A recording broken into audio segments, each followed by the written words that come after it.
Meditim për kohën e Kreshmës. E marta e 5 e Kreshmës, vetmohimi dhe sakrifica, matje të dashurisë. Të dashur dëgjues të Radio Marisë së Kosovës, qoftë lëvduar Jezu Krishti. Ju përshëndes, unë Nora Ukaj, në këtë të martë të 5 të Kreshmës.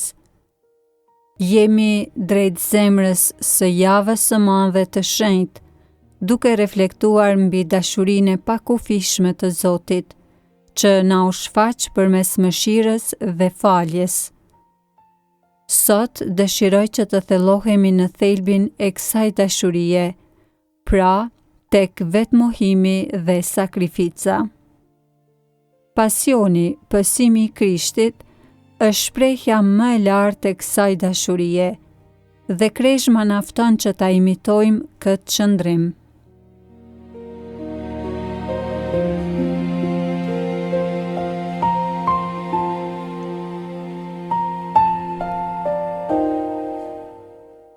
Për sot le të dëgjojmë nga letra e Shën Palit Apostull drejtuar Filipianëve, kapitulli 2, vargjet 5 deri 8, ku Pali përshkruan vetmohimin e Krishtit.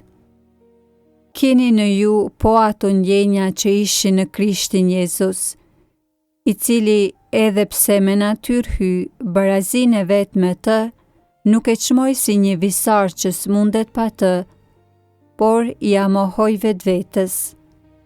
E mori natyrën e shërbëtorit dhe u bë ngjashëm me njerëz. Dhe për kahpamja e jashtme dukej vetëm njeri. E përuli vetveten duke u bëri dëgjueshëm deri në vdekje, mu deri në vdekje në kryq.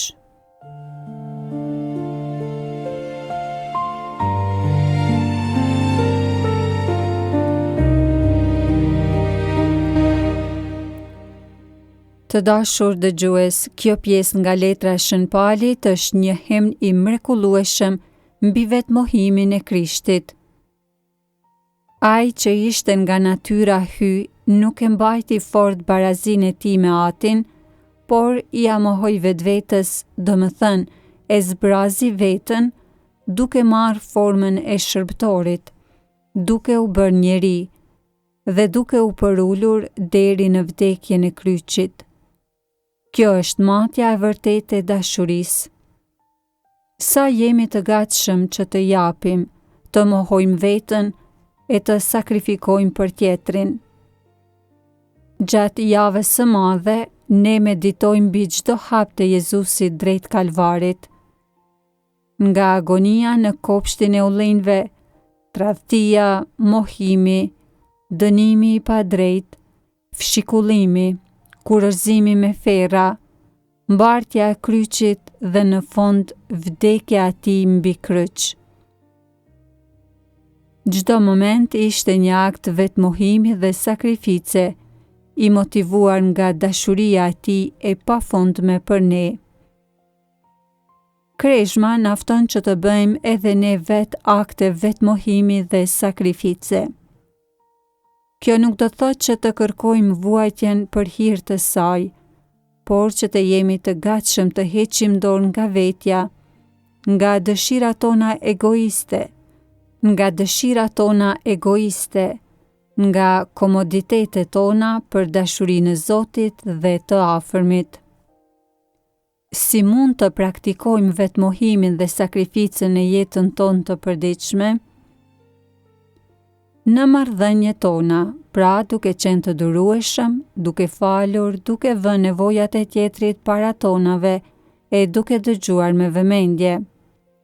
Pastaj në punën tonë, duke e bërë atë me përkushtim, duke mos kërkuar lavdërim dhe duke e ofruar shërbimin ton pa kushte. Dhe jetën tonë shpirtërore, duke i qëndruar besnik lutjes, agjërimit dhe lëmoshës, edhe kur ndjehemi të lodhur apo të shkurajuar. Vetmohimi dhe sakrifica janë shenja të një dashurie të pjekur dhe të vërtetë. Ato na bëjnë të ngjashëm me Krishtin, i cili dha gjithçka për ne. Duke praktikuar këto virtyte, ne jo vetëm që thellojmë marrëdhënien tonë me Zotin, por bëhemi edhe instrumente më të mira të dashurisë së Tij në botë. Le të jetë kjo e martë një ditë për të shqyrtuar se sa të gatshëm jemi që ta zbrasim veten për dashurinë e Zotit dhe të afërmit. Le ta pyesim veten: a jemi të gatshëm që të bëjmë sakrifica të vogla, por të sinqerta, që shprehin dashurinë tonë?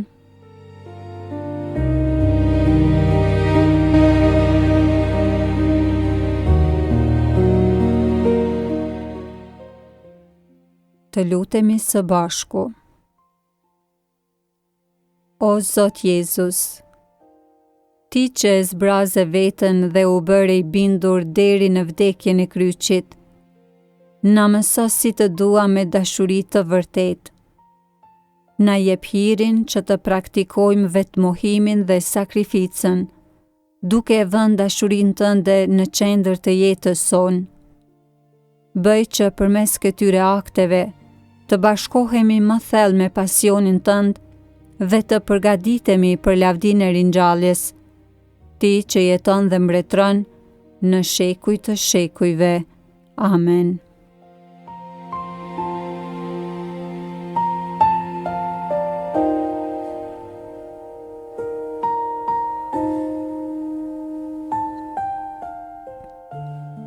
Të dashur dëgjues, për këtë të martë ju ftoj që të kryeni një akt të vogël vetmohimi ose sakrifice gjatë ditës. Mund të heqësh dorë nga diçka që të pëlqen, mund të bësh një punë pa u ankuar, ose mund t'i ofrosh ndihmën tënde dikujt që nuk e pret. Bëjeni këtë me dashuri dhe në bashkim me sakrificën e Krishtit. Zoti ju bekoft dhe ju udhëheq në këtë ditë të shenjtë. Ju mirpresim përsëri nesër në meditimin e radhës. Hiri I Zotit qoftë me ju.